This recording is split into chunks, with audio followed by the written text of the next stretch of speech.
Hello individuals.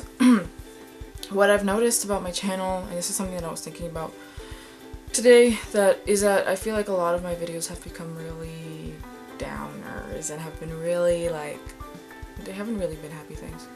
So I wanted to change that. And I considered making a monthly favorite video, but once I saw the list of the things that I had on that, it was like, yeah, I was in a very different stage of my life when I first started doing monthly favorites, and I guess that's probably why I haven't been continuing it.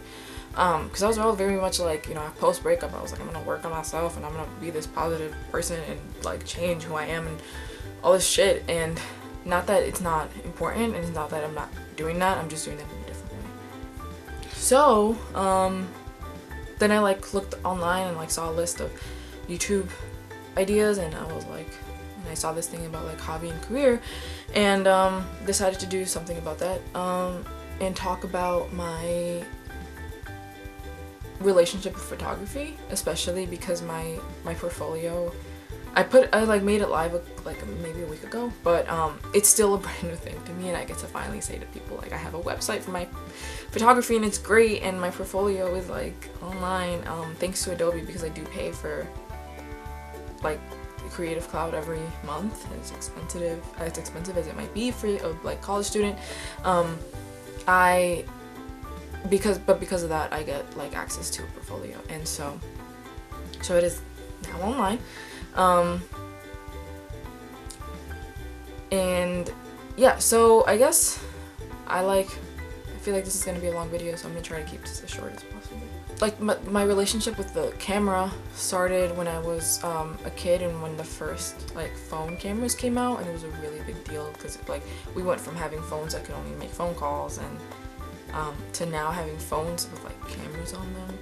I didn't have one for a while. My first phone was like a phone with like 8 buttons on it, four actual numbers, so I could call my dad, my mom, my sister, and my house, and then the emergency button, and the calling like the pick up and hang up. It was like a really small phone, but I used to see my mom's phone, and I would take pictures of everything, and I remember specifically taking a picture of the toilet. I don't know why, but it was something that it was new and fascinating, and it was like this like amazing phone with a camera on it, especially because like I didn't really have access to a camera. And then as I grew older, at some point, I don't remember what year, I might have been 9, I might have been 10, I actually don't know how old I was, but it was my birthday, and my mom's boss at the time, as a gift, gave me a disposable camera and a photo album, and that was my first camera, and it was great. I took pictures up until like the thing died out, and I still have some of my pictures. There's this one picture that I love in particular. It's like my mom, and we were going to a wedding, I think, and it's like her in this dress on like the stairs, and I'm like it's one of my favorite pictures. And I took it when I was really young, because I was like, I had this, what are the Catholic things? What are they, like the christening? But I don't know what they're called when they walk, one of those ceremonies, one of the Catholic ceremonies. I don't know, I wasn't raised Catholic, so I don't know what they are. But the event's not important. But yeah, I took pictures, and then we sent them to CBS, and then they were printed. That's not the word I'm looking for. They were, photography term that I'm forgetting. I'm just gonna say printed for now. But that was my first, like, my camera. And then we had a point and shoot camera, like for the family. We would take on vacations and stuff, and that sometimes I would take photos if they ever let me use it. I would take photos of a lot of different things, just because I love the idea of capturing whatever I could see onto a camera and having that be saved. So my memory is really spotty, because many things, you know, a lot of it having to do with my mental illnesses, my memory is just really bad. But I remember like little moments that I can talk about.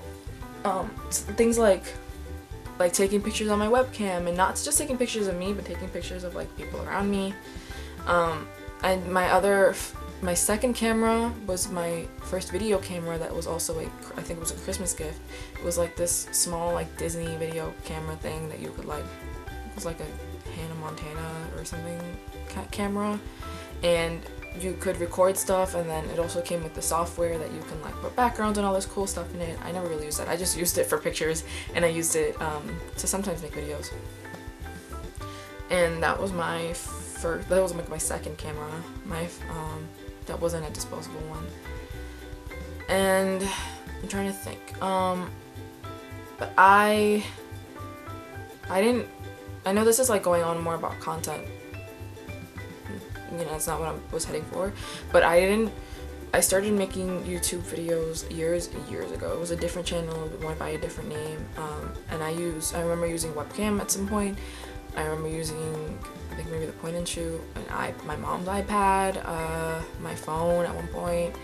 But I also have this one video camera that I still have, and it's on my shelf, but it's useless because I don't know where the charger is, and it only works if it's plugged into the wall, like charging. But that was at one point what I used my things for, and then finally had my DSLR. And so the reason why I got my DSLR, and at this point in my life, so when I got my DSLR, I was in my junior year of high school.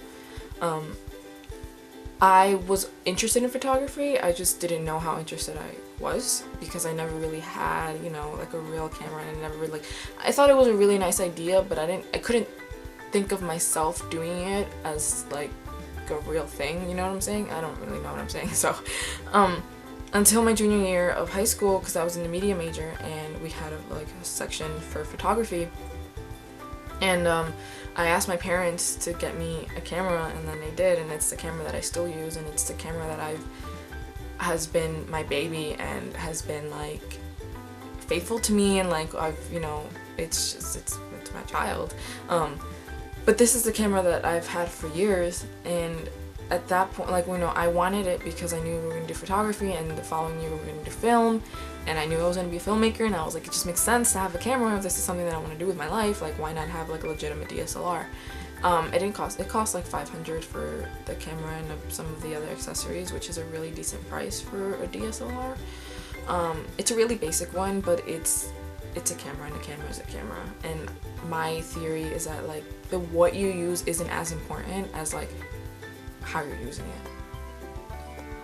And but yeah, but I didn't really, I guess I really fell in love with photography during that time, during my junior year, when we learned more about how cameras work and stuff, because it was like, I remember sitting in class and being like, this is something I'm really interested in, and I took notes, and I still have my notes somewhere, and I really paid attention, and it's something that I loved. And I didn't start taking photos for myself until my family came, and this was like 2014.